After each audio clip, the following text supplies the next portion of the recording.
하나님 아버지, 오늘도 변함없으신 인도하심에 감사드립니다.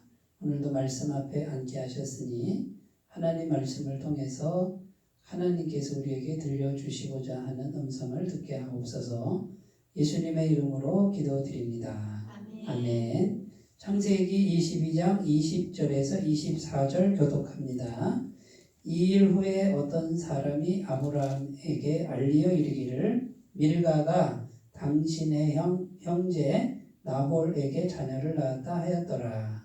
그의 맏아들은 우스요 우스의 형제는 우스와 아람의 아버지 우엘과 게셋과 하소와 빌다스와 아들랍과 부두엘이라.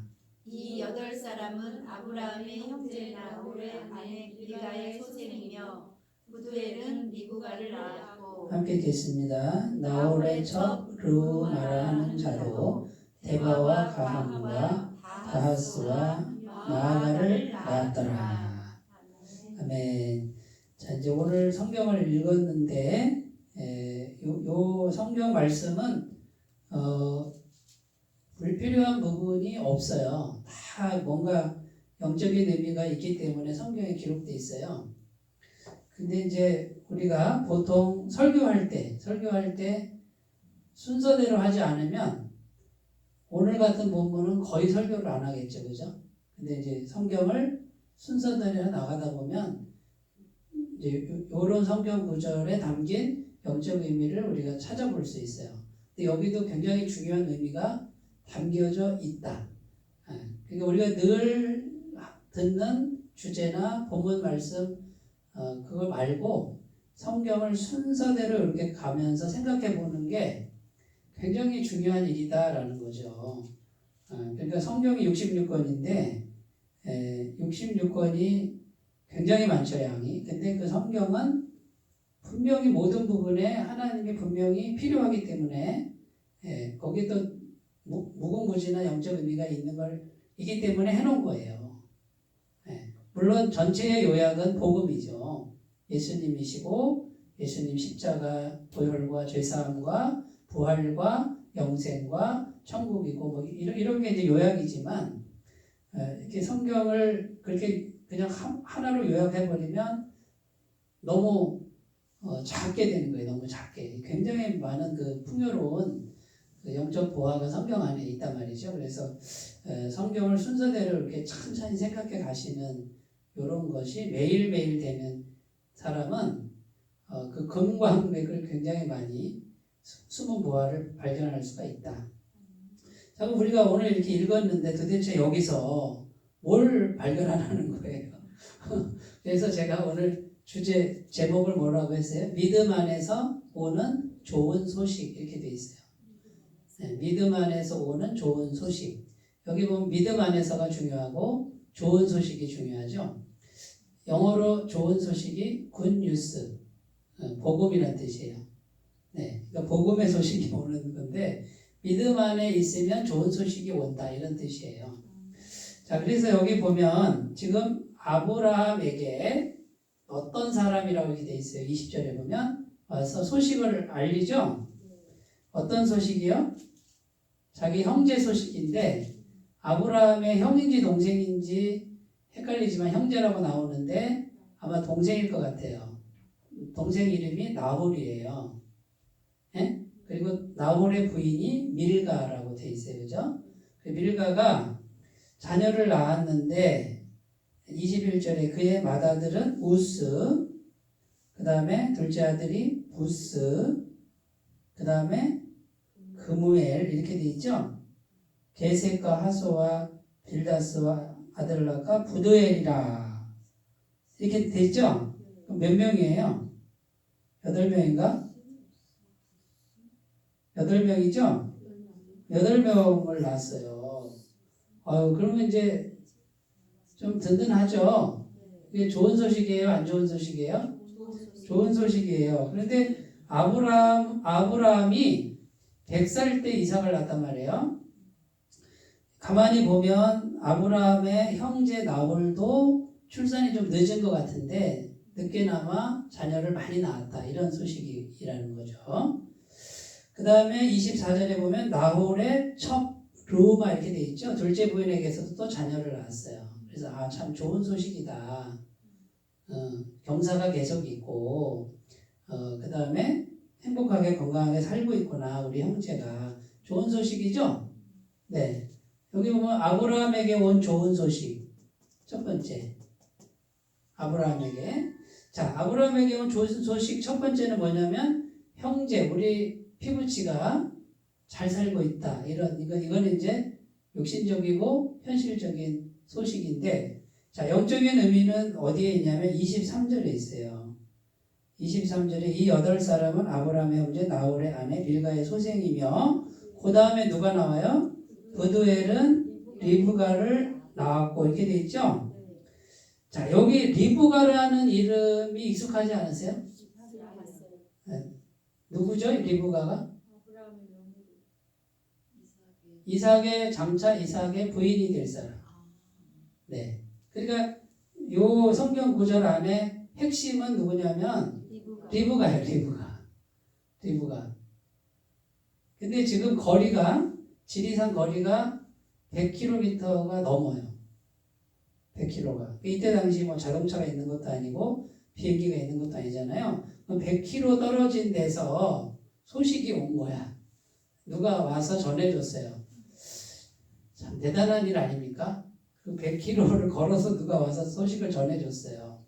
네. 근데 거기 리브가를 낳았다. 자녀를 많이 낳았다. 라고 하는 소식을 전해 받아요. 자, 아브라함이 이제 며느리를 찾는데, 이제 23장, 지금 오늘 22장 읽었잖아요. 23장에 가면 어떤 내용이 나오냐면, 사라가 이제 죽어요. 127세를 살고 죽어요. 그러면 아브라함은 외롭죠? 근데 아브라함은 후처가 있어요. 부인이 있어, 후처가 있어. 그럼 이삭은 총각인데, 엄마와 사랑을 받고 살다가 엄마가 죽었단 말이에요. 그래서 아브라함이 이삭에게 짝을 지어줘야 되겠다 이런 생각을 해요. 이제 그 다음 내용이 그렇게 돼 있고 24장에 가면 이제 이삭에게 며느리 부인을 얻어주는데 어디서 얻어요? 가나안 땅에서는 절대 안 돼. 이방 여자는 안 돼. 그러니까 고향 땅 거기까지 종을 보내는데 그 종 이름이 나와요. 24장에 가면 엘리에셀이라고 나와요. 신실한 종을 보내서 며느리를 100km 이상 되는 데 가서 며느리를 구해갖고 와. 근데 리브가가 와요 안 와요? 오죠. 네? 100km 떨어진. 요즘에야 뭐 핸드폰 가지고 네? 보이스톡 해도 되고 또 무슨 또 줌도 해도 되고 바로바로 되지만 이때는 100km 떨어진 데서 어떻게 그 로맨스가 싹틀 것이며 어떻게 결혼이 성사되겠어요. 그러니까 100km 떨어진 데서 구해갖고 오는 그런 일이 벌어지는 거예요. 자, 그러면 여기 이제 보시면 부두엘, 리브가의 아버지 이름 부두엘. 이 부두엘자가 들어가면 전부 하나님이에요. 부두엘의 뜻이 뭐냐면 하나님께 속한 사람. 지금 부두엘은 어디에 있냐면 갈대아 우르. 아브라함이 원래 고향이 갈대아 우르래요. 우르라는 뜻이 뭐냐면 달이에요. 달. 그러니까 갈대아 우르에 사는 사람은 달신을 섬긴 우상 숭배하던 사람들이에요. 그러니까 아브라함을 하나님이 불러내실 때 우르에서 불러냈다 이렇게 돼 성경에. 그런데 그 우르는 뭐냐면 달이라는 뜻인데 달신을 섬기는 사람들 틈에서 우상 숭배자들 틈에서 아브라함을 불러내셔서 하나님 믿게 하신 거예요. 그러니까 아브라함이 갈대 우르에서 떠나서 어떻게 말씀하셨는지는 정확히 모르지만 떠나서 하란에 굉장히 오래 머물다가 이 하란이 거의 국경과 같아요. 이 국경을 넘을 것이냐 말 것이냐 고민을 하다 결국 넘어서 가나안 땅까지 와요. 뭘 보고 왔다 그랬냐면 성경에 창세기 12장에 여호와의 말씀을 따라갔다 그래요. 아무것도 보이지 않는데 하나님 말씀이 가라 그러니까 가는 거예요. 이때 당시에 고향을 떠나는 건 목숨을 거는 행위예요. 언제 강도가 와서 다 죽여도 뭐 이거는 보상받을 길이 없는 그런 모험을 떠났는데 뭐 때문에? 말씀 때문에. 그래서 아브라함은 믿음의 조상이 됩니다. 오늘날 우리에게도 하나님 동일하게 말씀하세요. 안전한 거 확인하고 뭔가 보이는 거 있어서 떠나라. 그게 아니라 하나님 말씀이면 어떻게 하라고요? 말씀을 믿고 떠나라. 근데 아브라함이 강도를 만나야 안 만나요? 안 만나죠? 하나님이 지키시죠? 말씀만 따라가면 하나님이 책임진다는 것을 믿으라는 거예요. 네. 여기 이 문제예요. 이게 성경 뭐 많이 얘기하지만 말씀을 끝까지 믿고 끝까지 따라가는 요게 부족해서 인생의 문제는 다 오는 거예요. 아예 자신을 다 말씀에 던져버리면 예? 죽고 사는 문제, 먹고 사는 문제 말씀에다 다 얹어버리면 오히려 굉장히 쉬워지는데 이거를 못하는 거야. 그리고 구원받은 사람들도 온전하게 다 못 던지는 문제예요. 저를 포함해서. 그걸 던져버리면은 그리고 고난이 있겠죠. 근데 끝까지 가면요 절대 안 죽어요. 그리고 하나님이 이거는 틀림없이 책임을 지는데 기적이 일어나요. 하나님이 기적의 하나님이니까. 이게 지금 계속 그 성경에 나오는 이야기가 뭐냐면 하나님께 전부를 걸어라 그런 뜻이에요. 하나님도 전부를 거셨잖아요. 자기 자신을 다 주셨잖아요. 십자가에서. 하나님 자신이 전부를 걸고 우리를 사랑하시잖아요. 우리도 전부를 걸고 맡겨버리면 죽을 것 같은데 안 죽는다니까. 망할 것 같은데 안 망한다니까. 이거를 우리 굳게 믿는 거예요. 근데 우리는 망해도 좋습니다. 이러면서 맡기는 거예요. 그리 아니하실지라도 이거를 계속 훈련해서 마음의 믿음이 자라도록 하는 시간이 교회 와서 자꾸 말씀을 듣는 시간이에요. 적당히 이거는 신앙이 아니라고 봐야 돼요. 적당히는 아니라고 봐야 되고 근데 이런 얘기를 이제 초신자한테 막 했다가는 감당을 못하니까 처음에는 좀 살살 하다가 여기는 다 믿음이 좋으신 분들이니까 이제는 이분들한테는 전부를 거세요. 목숨을 거세요. 뭐 이렇게 얘기를 하는 거예요. 그래도 뭐 꿈쩍도 안 하실 거 아니에요. 믿음이 좋으셔가지고 아멘이지 뭐 그죠? 물론 아멘이지 뭐 이렇게 나오실 분들만 계시니까. 근데 우리가 진짜 마음에 확정을 하고요. 하나님께로만 완전히 이렇게 마음을 나는 다 끝까지 드린다 이렇게 마음을 확정하고 진짜 하나님 말씀 따라만 하시잖아요. 이건 틀림없어요. 하나님이 살아계신 게 틀림없기 때문에. 그래서 우리가 다른 걸 자꾸 이렇게 제거해버리는 시간이 필요해요. 뭐 얘기하다 여기까지였지? 네. 자, 달신을 섬기는 그 환경에서 하나님께 속한 사람이라는 이런 이름을 어떻게 가졌느냐. 그러니까 달신을 섬기지만 그 지역에서 부두엘은 하나님을 섬겼다 그 뜻이에요. 리브가의 이름의 의미는 매혹 이런 뜻이에요. 매력적이다. 자, 이제 창세기 24장에 가면 엘리에셀이 보니까 우물 기르러 오는 여인이 있는데 굉장히 아름다웠다 이렇게 기록되어 있어요. 우리 순서대로 가면 나오는데 외모도 아름답지만 특별히 마음이 아름답다. 엘리에셀이 나귀랑 낙타랑 막 끌고 갔단 말이에요. 이게 무슨 선물을 가지고 고향 땅에 같이 아브라함의 심부름을 갔는데 우물가에 이렇게 있는데 리브가가 오는데 이 엘리에셀이 기도를 해요. 하나님 저 여인이 맞으면 하나님이 지정하신 내 주인의 아들의 아내가 맞으면 이렇게 말하게 해주세요. 기도를 해요. 물 좀 주시오 이제 했는데 물을 주는 것뿐만 아니라 나귀들에게도 제가 물을 먹이겠습니다. 이렇게 말하는 사람이면 저 사람이 이제 이삭 자기 도련님의 부인인 줄 알겠습니다 했는데 그대로 해요. 그대로. 창세기 24장에 처음 들으세요? 구약 성경이 이렇게 재밌어요. 근데 그래서 리브가가 그렇게 딱 만나요. 근데 만나기 전에 또 엘리에셀이 아이고 하나님 100km 이상을 걸어갔습니다. 내가 어디 가서 주인님이 시켜서 오긴 왔지만 내가 어디 가서 며느리감을 얻겠습니까? 하고 순적히 만나게 하옵소서 기도했는데 우물가에 순적히 만나고 또 이렇게 말하게 해주셔야 했는데 또 그렇게 말을 해요. 그러면 이거 누가 인도하는 거예요? 하나님이 인도하시는 거잖아요. 그러니까 제가 계속 말씀드리는 게 뭡니까?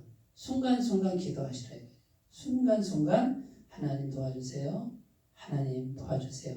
그러니까 순간 이걸 습관을 들이시고 항상 하나님을 의식하는 습관을 들이시면 하나님이 간섭하시고 우리 다 구원받았으니까 예수님 보혈로 죄사함이 항상 있으니까 하나님이 우리 기도를 들으셔요. 들으시고 순간순간 기도하는 그 의지하는 마음을 멸시치 않는다 이렇게 되어 있단 말이에요. 그러니까 비밀이 뭡니까? 내 힘으로만 살지 말고 하나님 도와주세요. 아버지 도와주세요.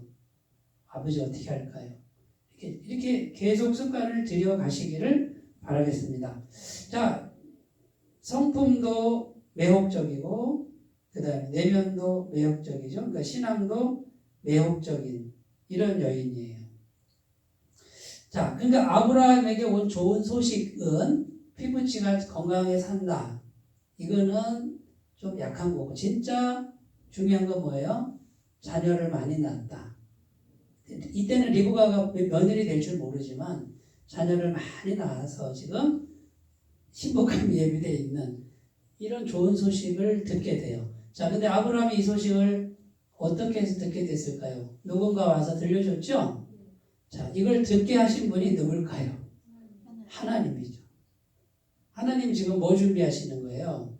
믿음의 조상 아브라함과 이삭의 안주인, 부인 될 사람을 지금 하나님 벌써 알고 계세요.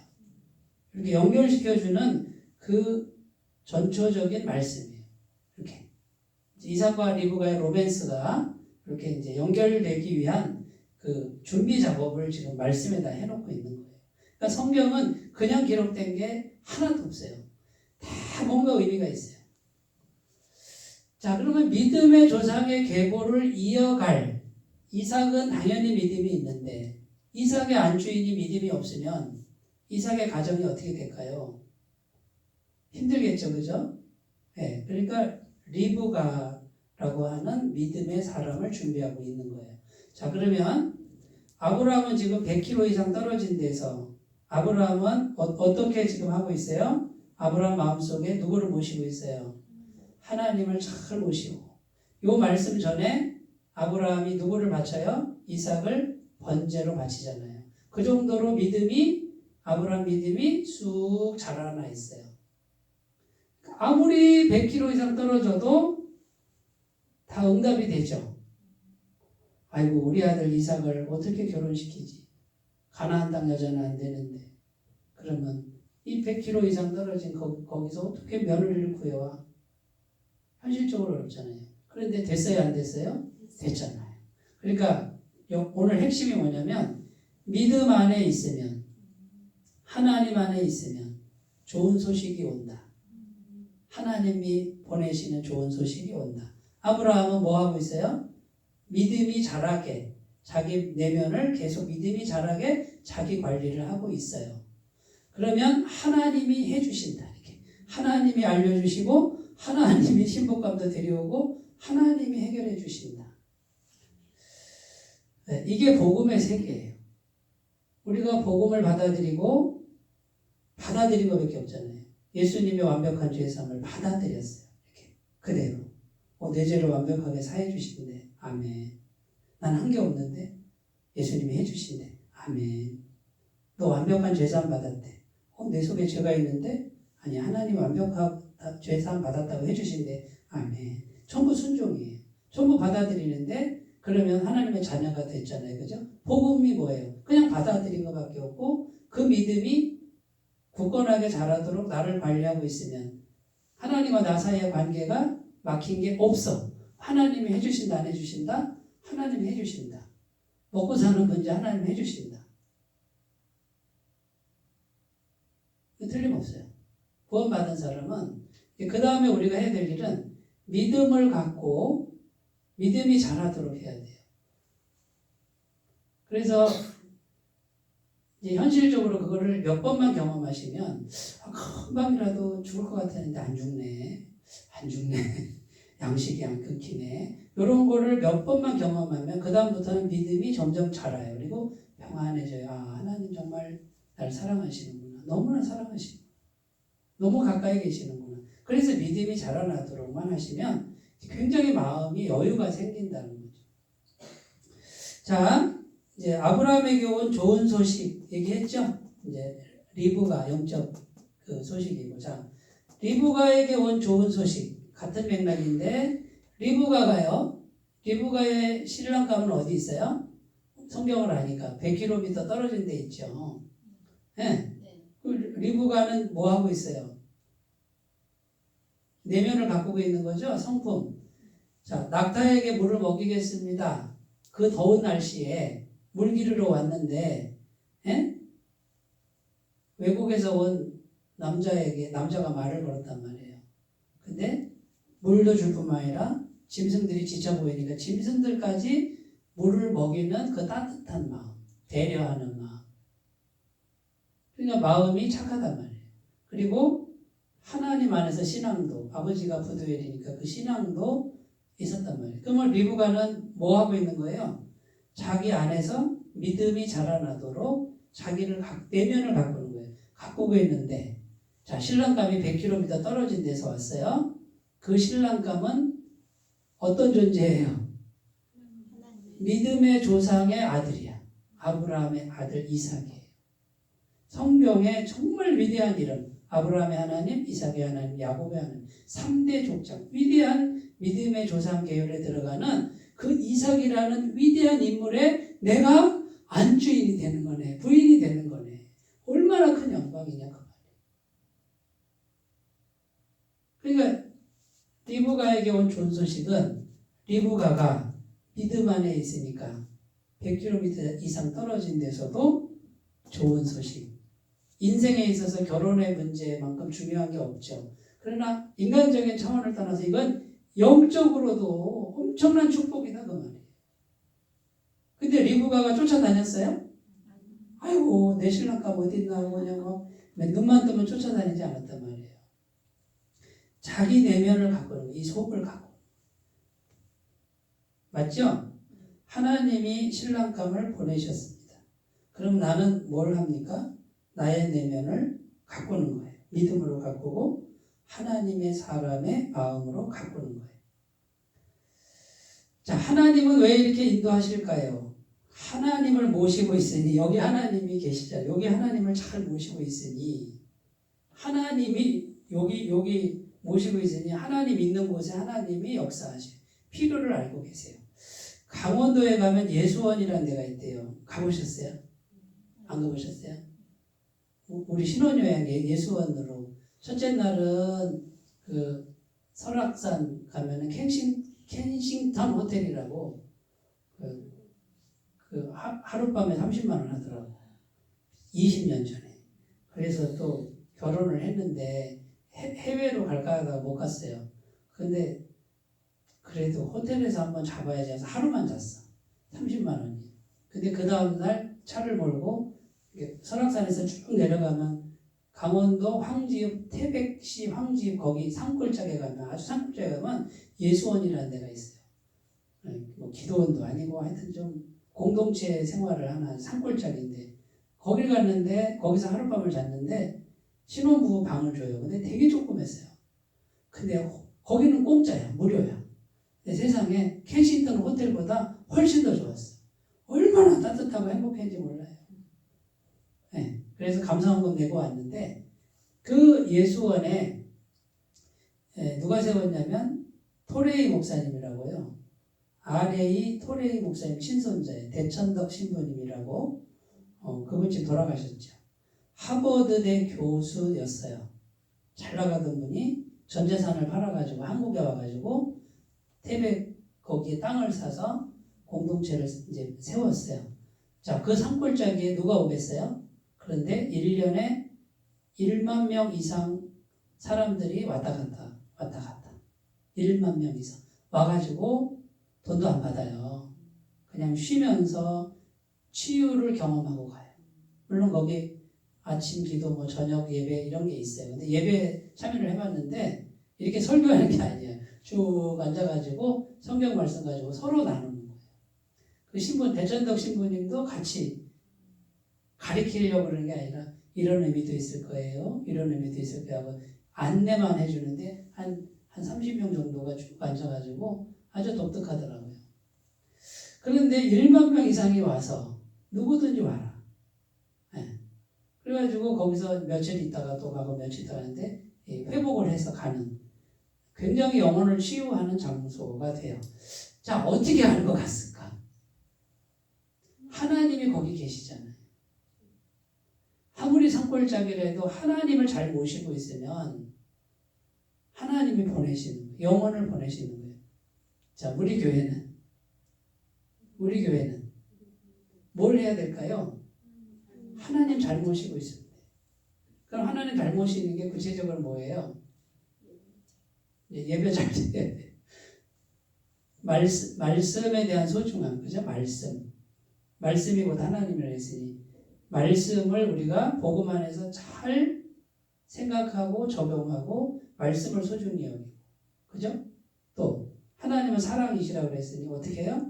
사랑하는 공동체. 내 마음에 안 들어도 좀 봐주고 참 오래 사랑은 오래 참고 오래 참는 게 첫 번째잖아요. 오래 참는 게 사랑이에요. 참아주는 거예요, 그냥. 그러니까 그런 공동체를 만들면서 그 다음에 중요한 게 뭐예요? 내가 교회 이론이니까 내 마음을 하나님이 계신 공간, 이 마음을 잘 갖고 오기만 하면 어떻게든지 하나님이 보내신다. 일하실 때 어떻게 하셔야 돼요? 내가 막 쫓아다녀야 되겠지만, 그죠? 인간적으로 노력도 해야 되겠지만, 정말 중요한 건 뭐예요? 내가 어떤 일을 하든지 간에 내 마음에 하나님을 정말 소중한 분으로, 정말 거룩한 분으로 내 안에 모시는 거예요. 그래서 아까도 말씀드렸지만 말씀이 하나님이니까 하나님 말씀이라면 전부를 건다 이런 마음이, 말씀을 내가 잘 몰라서 그랬지 알기만 하면 나는 말씀에 전부를 걸 거야 이런 마음의 확정을 가지고 매일 살잖아요. 그럼 하나님이 아무리 멀리 떨어져도 보낸다. 만나게 한다. 하나님이 아실까요? 모르실까요? 여기 하나님 모시고 있으니까 하나님이 알지. 내 마음 상태가 어떤지 알지. 내 믿음이 어느 정도인지 알지 않겠어요? 자, 그러면 세 번째. 내 마음에 온 좋은 소식. 내 마음에 누가 오셨어요? 예수님이 오셨죠? 하나님이 찾아오셨어요. 지금은 성령님이 오신 거죠. 부활의 영이 내 안에 오셨어요. 여기 내 안에. 진정한 참된 소식. 그거는 내 안에 하나님이 오셨다. 여기 내 안에 오셨다. 그 다음에 내가 복음을 들은 거. 예수의 복음을 듣고 말씀을 간직하고 결국 내 안에 오신 하나님. 이게 진정한 복이고, 자, 그럼 내 안에 하나님이, 자, 하나님도 계시고 나도 있으니 어떻게 해요? 내 안에 하나님이 점점 더 나보다 커지시는 방향으로, 그분이 정말 주인이 되는 방향으로, 그분이 예배 받으시고 경배 받으시는 이 내면, 나의 내면을 갖고 있으면 영이신 하나님은 뭘 보고 역사하신다? 내 마음을 보신다. 사람은 외모를 보거니와 하나님은 중심을 보느니라. 그러니까 하나님이 영이신데 어디를 계속 보고 있냐면 여기를 계속 보고 있는 거예요. 저 마음속에 뭐 들어있지? 뭐 들어있지? 이렇게 보는 거예요. 여기를 갖고 싶은 거예요.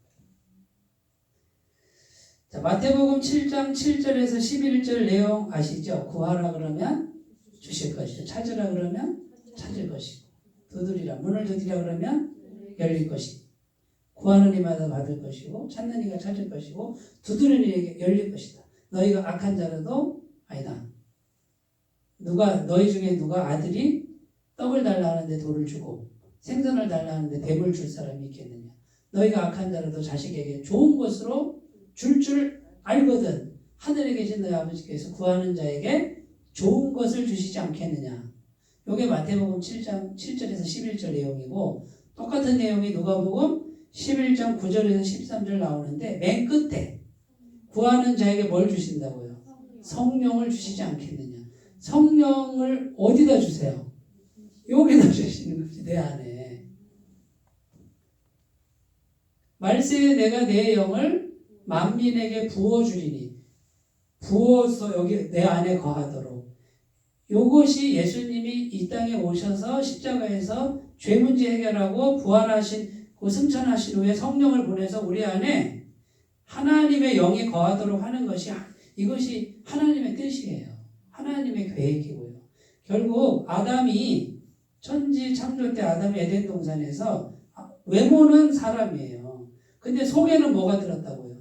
하나님의 영이 들어서 죄가 없는 상태에서 하나님의 영이 들어서 하나님과 교통하던 그 인간의 원형 그거를 예수님이 회복하셨어요. 자, 성령 받은 사람은 물론 죄가 있지만 성령 받은 사람은 하나님과 이제 교통하는 사람이 됐어요. 제가 지금 성경 말씀 설교하는데 여기 계신 분들이 성경 말씀이 뭔 소리 하는 거야? 지루해 죽겠다. 이러지 않잖아요. 제가 이렇게 봐도 안 그런 것 같거든. 근데 세상 사람한테 이 얘기 해봐요. 전혀 관심도 없어요. 왜 그럴까요? 영이 없어서 그래요. 성령이 없어서. 이 성령이 두 번째 생명이에요. 거듭나게 하시는 거예요. 성령으로 거듭나야 된다. 그러니까 이제 문제가 뭡니까? 하나님의 영이 내 안에서 충만해지는 방향으로 자기를 가꾸셔야 된다. 충만해지는 길은 말씀을 계속 묵상하고 기도를 통하여 성령님 묵상하고 그 다음에 십자가 묵상하고 부활 묵상하고 천국 묵상하고 묵상의 힘이에요. 하루 종일 내가 뭘 더 많이 생각하느냐의 싸움이에요. 그럼 하루 종일 일도 안 하고 그냥 앉아서 난 그 생각만 할래. 그러지는 마시고 우리가 아직 죄로 물든 몸을 가지고 있으니 이 땅에서 살아야 되는 거는 똑같이 사는데 시간 틈만 나면 하나님을 생각하고 찬송하고 이런 것들을 자꾸 시간을 내서 가꾸시는 게 필요하다. 자, 이렇게 하나님을 잘 모시고 있으면 자, 겉으로는 사람의 눈에는 약해 보일 수 있어요. 보잘것없어 보일 수 있어요. 그러나 하나님을 잘 모시고 있는 사람은 반드시 하나님이 아신다. 사용하신다. 찾아오신다. 공급하신다. 만나게 하신다. 이 오늘 설교의 결론이에요. 인도 최고의 외과 의사로 알려진 분이 있어요. 메리 베르게세라는 여자분이에요. 의대를 졸업하고서 친구들과 소풍 가다가 건강했거든요. 마차가 뒤집혔어요. 옛날 분인데 그래서 하반신 마비 장애인이 됐어요. 그래서 막 죽을 생각 여러 번 하다가 산부인과 의사가 전문의가 되려고 했었죠. 그런데 그 꿈이 박살났어요. 근데 절망 중에 누워가지고 아무것도 이제 움직일 수 없는데 찬송가가 몇 장인지 모르는데 이런 가사래요. 내 손을 잡으사 주님께 바칠 수 있도록 도와주시옵소서. 내 손을 잡으사 주님께 바칠 수 있도록. 하반신 마비인데 어떻게 주님께 바칠 수 있냐 이 말이죠. 근데 절망 중에 하나님을 찬송하는 거예요. 그 무너진 꿈, 그 슬픈 마음을 진정시키면서 하나님을 잡고 하나님을 모시고 있는데 누가 찾아왔어요. 얼마 후에 인도 최고의 외과 의사가 찾아옵니다.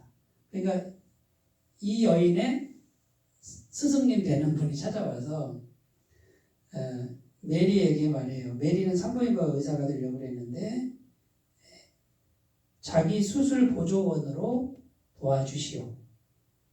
휠체어 타고 돕는 것만 해달라. 이렇게 이제 스카우트 제의를 하는 거죠. 그래서 이 여인이 갑자기 인도 최고의 외과 의사가 찾아오고 자기를 찾아온 거예요. 뭐 가서 부탁한 적도 없는데 하나님 안에 자기 내면을 가꾸고 있으니 자기 자신을 바친다 그랬으니 이제 보조원으로 스카우트했어요. 가서 보조 역할을 하면서 외과 기술을 배우는 거죠. 그리고 스승을 이어받아서 인도 최고의 외과 의사로 바뀝니다. 그리고 문둥병 환자들을 위한 봉사 이거를 평생 해요. 그래가지고 유명한 사람이 됩니다. 이 사람 이야기도 결국 뭐예요? 절망 중에 아무것도 할 수 없는 중에 내면을 뭘로 가꾸는 거예요? 하나님으로 가꾸는. 그러니까 핵심이 뭐예요? 핵심이.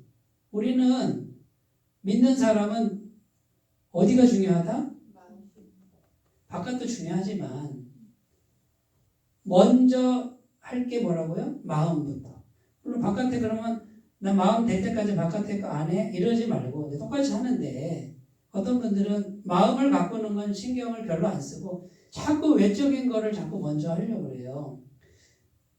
외적인 것도 하겠지만 마음을 하나님으로 어떻게 바꾸실 것인가 이거를 연구하고 마음을 믿음으로 말씀으로 세우는데 조금 더 노력을 해 가시다 보면 이제는 어떻게 돼요? 하나님의 영이 내 안에서 강하게 역사하실 수 있는 통로가 돼요.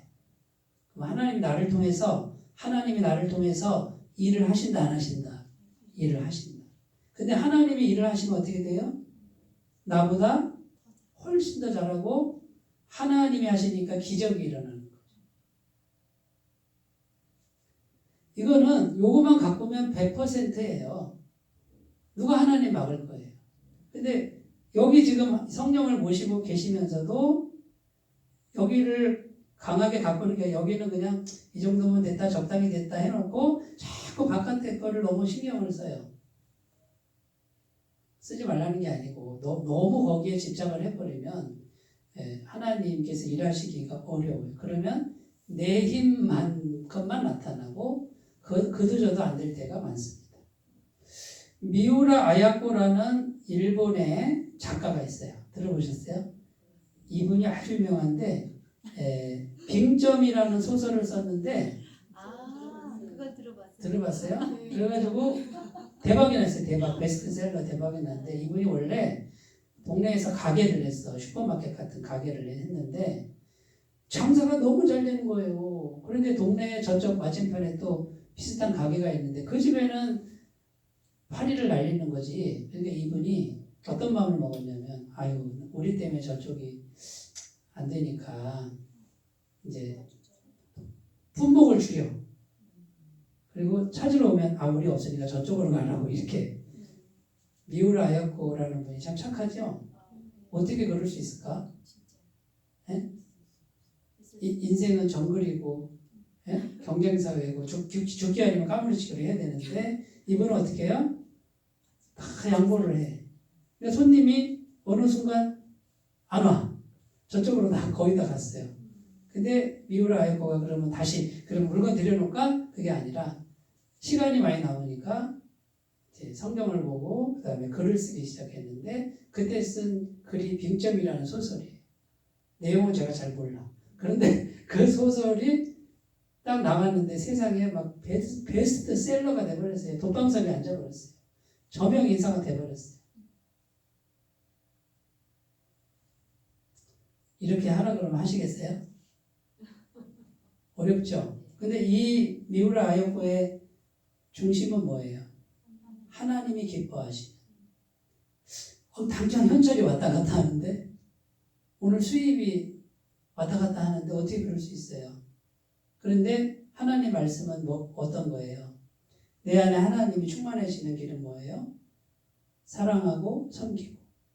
그죠? 다른 사람 배려하고. 근데 이게 참 어려운 거거든. 근데 그걸 그대로 했어. 이분은 순종을 했는데 순종을 한 그 끝까지 순종해요. 바꾸지 않았어요. 그 끝에 하나님이 어떻게 갚아줘요? 자, 매상이 100만 원 줄었어. 그러면 어떻게 갚아줘요? 1000만 원, 1억으로 갚아주잖아요. 하나님이. 그러니까 믿음 안에 우리가 믿음 안에서 자신을 가꾸시고 믿음 안에서 자신을 잘 자라도록 아브라함처럼 리브가처럼 100km에서도 하나님 보내시잖아요. 이거를 믿으라는 거예요. 그리고 나의 내면을 가꾸라는 거죠. 이 속을 말씀으로 성령으로 그 다음에 사랑으로 그 다음에 하나님께 대한 순결한 마음으로 가꾸시면 하나님께서 하십니다. 연결하십니다. 자, 우리 주 예수님은 30살 될 때까지 뭐 하셨을까요? 예수님 30살 될 때까지 뭐 하셨을까요? 성경의 기록이 한 군데 나오긴 나와요. 12살에 성전에 올라간 얘기 나오죠. 근데 30살 될 때까지 예수님은 무명이었어요. 무명. 누구도 모르는 존재. 집안은 목수 집안이고 극빈층 가정의 장남. 근데 누가 거들떠도 보지 않는 분이 예수님이었어요. 인간적으로. 근데 예수님은 30년 동안 뭐 하셨어요? 뭘 가꾸셨어요? 내면을 가꾸셨어요. 매일 구약 성경을 읽었어요. 말씀이 예수님 안에 살아있는 말씀이 되도록 자신의 내면을 가꾸셨어요. 공생애를 시작하셨을 때 예수님은 어디가 준비된 거예요? 속이 준비된 거예요. 그러니까 속에서부터 말씀이 충만하고 성령이 충만한 이 속에서부터 예수님의 능력은 나타났어요. 지혜는 나타났어요. 자, 이제 우리가 마음 중심을 이렇게 성령과 말씀으로 충만하게 가꾸시는 요거를 하시면 되고요. 우리 교회가 이런 분들이 한 분 한 분씩 자리를 딱 차지하고 앉으셔가지고 여기는 내 자리다 하고 딱 버티고 계시면 마귀들이 틈 못 타요. 그리고 그 한 분만 있어도 여기 그걸 충만하게 가꾼 사람 한 분만 이 자리에 있어도 하나님 보내실까요? 안 보내실까요? 그 한 분만 있어도 된다니까. 그 주인공들이 다 되시기 바라게. 그런 기도를 가시고. 그래서 그걸 가꾸시는 분은 이제 하나님이 데려가세요. 어디로 데려가냐면 사용하시려고 데려가시죠. 하나님의 일을 시킨다고.